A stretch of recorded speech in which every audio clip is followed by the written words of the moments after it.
route Puno. Au bord du lac Titicaca, Voilà, au bord de la au Pérou. Hier, on a fait une balade sur le bord du lac. C'était super sympa. On a visité les îles Les îles flottantes. flottantes Uros. Ouais. Et voilà le paysage qu'on a ce matin. On est sur un plateau. Ouais. Les routes au Pérou sont bien meilleures qu'en Bolivie. Ouais, ouais. Par contre, je suis dégoûtée parce qu'à Puno, j'y ai laissé mon téléphone. On me l'a volé. Voilà. Donc ça, c'est pas cool. Vraiment pas cool. Hier, c'était le stress. On était dans un marché des Marché rues. bondé. Bondé, et je sais pas comment ça se passait. Pour une fois que j'avais pas mon sac à dos sécurisé là. Continuez sur route 3 et Ben pendant voilà. 24 km. Puis c'est comme ça, c'est la le vie, voyage, c'est le c'est le voyage. voyage. Et on va vers Arequipa. Donc on se rapproche du Machu On va Picchu. descendre un peu en altitude. On va être à 2006 à Ouf, Arequipa. ça c'est une bonne Parce que là, par exemple, en ce moment, on est sur un plateau, on est au-dessus du lac Titicaca. Le lac Titicaca est déjà à 3008, 3800 et quelques, et là, on doit être à 4000 mètres, là encore. Mais j'ai l'impression que je supporte mieux l'altitude, il m'a fallu presque un mois. Um pouquinho em que ça va bien. português. Então estamos deixando Puno na borda do lago Titicaca. Titicaca. Então, cuidado. E ontem a gente fez um passeio sobre o barco? lago, de barco. Fomos visitar as ilhas flutuantes. Foi bem legal. Só que quando eu voltei, me surrupiaram o meu telefone. Aí isso nada é legal. Isso complica a vida da gente na viagem, mas enfim, devo ter dado um vacilo e sobrou para mim.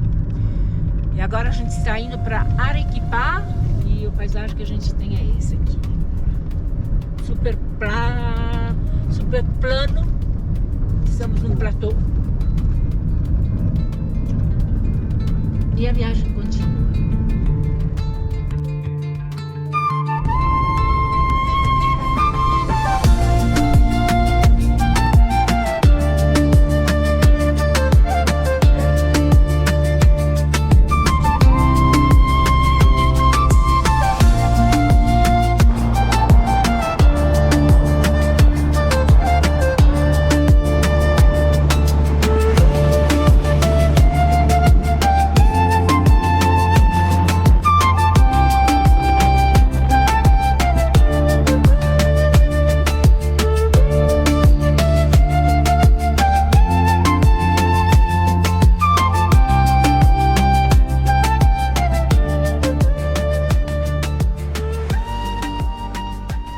Nous sommes à Arequipa.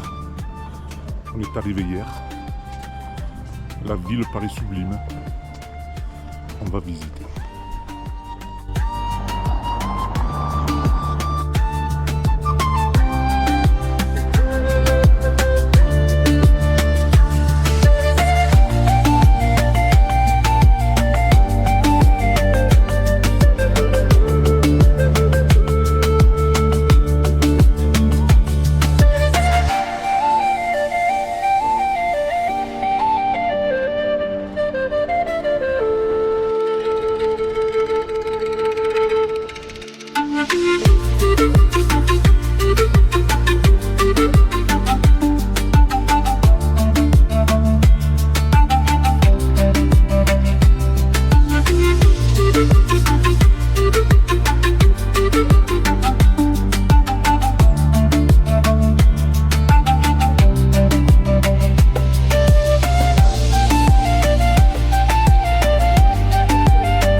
Mercado Municipal de Arequipa.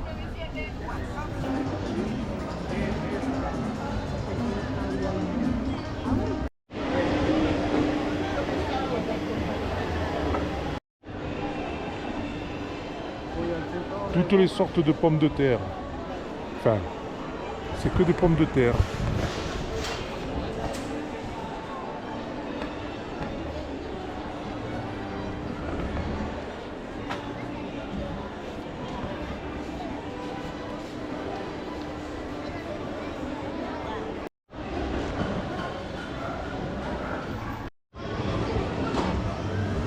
Le chicharrón, je me régale avec ça.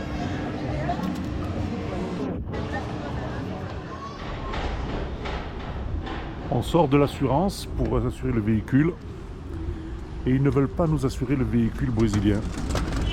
Ça fait qu'on roule sans assurance au Pérou. Je sais pas comment on va faire, je crois qu'on va rouler sans assurance tout simplement.